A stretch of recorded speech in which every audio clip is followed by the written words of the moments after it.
झारखंड में इंडिया गठबंधन ने प्रचंड बहुमत के साथ जीत दर्ज किया है।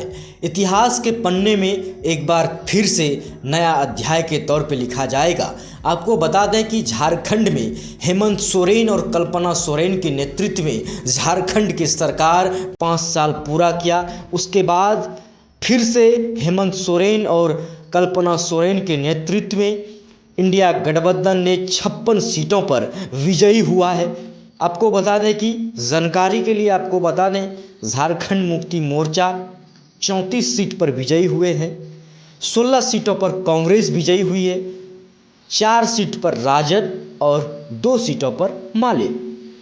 आप लोगों को बता दें कि सबसे बड़ी खबर और सबसे बड़ी जो आप लोगों के मन में, आपके जहन में चलता होगा कि 56 सीटों पर इस इंडिया गठबंधन वाली सरकार में किसको मंत्री पद दिया जाएगा और कौन सी पार्टी को ज़्यादा मंत्री पद मिलेगा।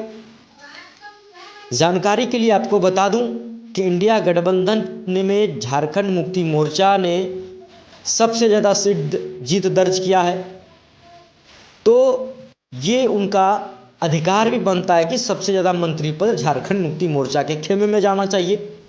लेकिन कांग्रेस भी तो 16 सीटों पे जीत दर्ज किया है, तो वो भी जाके मंत्री पद चाहेगा कि हमको कम से कम 4 सीट भी मिलना चाहिए, 4 मंत्री तो मिलना ही है।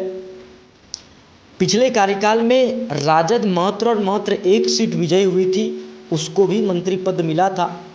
लेकिन इस बार का समीकरण कुछ अलग है। राजद इस बार 4 सीटों पर विजयी हुआ है और सीपीआई माले जो हैं वो 2 सीटों पर विजयी हुए हैं। अगर समझाने के तौर पे आपको बता दें, अगर यदि सीपीआई माले 1 सीट पर चुनाव, आप लोगों को जानकारी के लिए बता दूं कि झारखंड में 81 विधानसभा सीट है। 81 विधानसभा सीट में जो है 56 सीट पर विजयी हुआ है, तो लगभग जो है झारखंड में 12 मंत्री पद तो मिलना है। 12 मंत्री पद में एक मुख्यमंत्री भी होंगे। अगर झारखंड मुक्ति मोर्चा के पास 6 मंत्री होते हैं, मुख्यमंत्री लगाकर 5 मंत्री और 1 मुख्यमंत्री, और कांग्रेस अगर यदि 4 सीट पर वो यदि तैयार होती हैं तो 6 और 4, 6 + 4 10 हो गया, और अगर राजद को 1 सीट दिया जाता है तो 11 और 1 माले। लेकिन ये कहीं से समीकरण बनता हुआ दिखाई नहीं पड़ रहा है, क्योंकि राजद भी तो मांग कर सकती 2 सीटों का मंत्री पद। 1 माले को भी अगर यदि सहमत बनती है तो 1 माले भी अपना अधिकार के तौर पर मांग सकता है 1 मंत्री पद, क्योंकि पिछले कार्यकाल में आरजेडी को 1 सीट पर उसको मंत्री पद भी मिला था। इस बार 28 नवंबर को मुख्यमंत्री हेमंत सोरेन जो हैं वो मुख्यमंत्री पद का शपथ ग्रहण करने वाले हैं।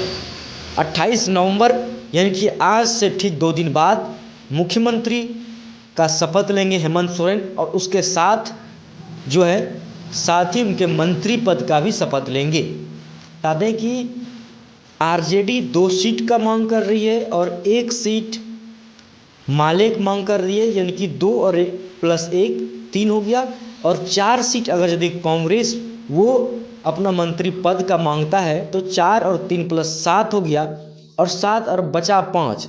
क्या लगता है झारखंड मुक्ति मोर्चा 4 सीट पर मानेंगे?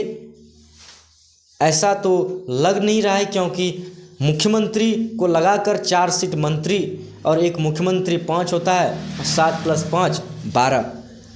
लेकिन ये कांग्रेस अगर यदि मान जाए कि इस बार यदि आप ज़्यादा बहुमत से इस बार आए हैं तो हम 3 सीट पर ही मान जाते हैं, और आरजेडी जो है वो 1 सीट पर ही मान जाती है, या सीपीआई माले वो बिना सीट का ही मान जाए, तो तब जाके झारखंड मुक्ति मोर्चा को 6 मंत्री पद मिल सकते हैं। लेकिन ऐसा कहीं से भी संभावना नहीं बन रहा है।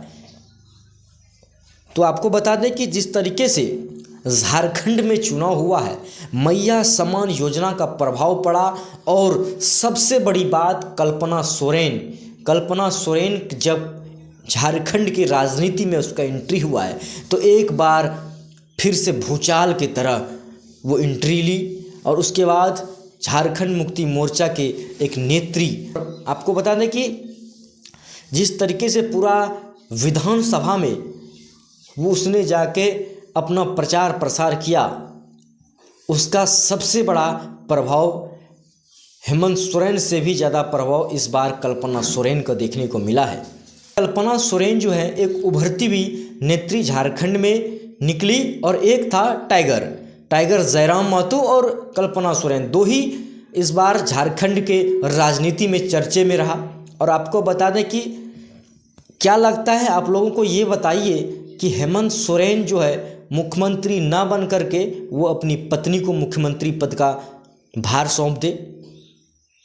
बस आप लोगों को बताइए और कमेंट कीजिए कि क्या लगता है कि इस बार झारखंड की राजनीति में किस तरीके से उथल पुथल देखने को मिला और किसको जो है इस बार मंत्री पद का मिलना चाहिए। बस ऐसे ही तमाम छोटी बड़ी खबरों को लेकर बने रहे स्पीच 24 न्यूज़ के साथ। जय हिंद।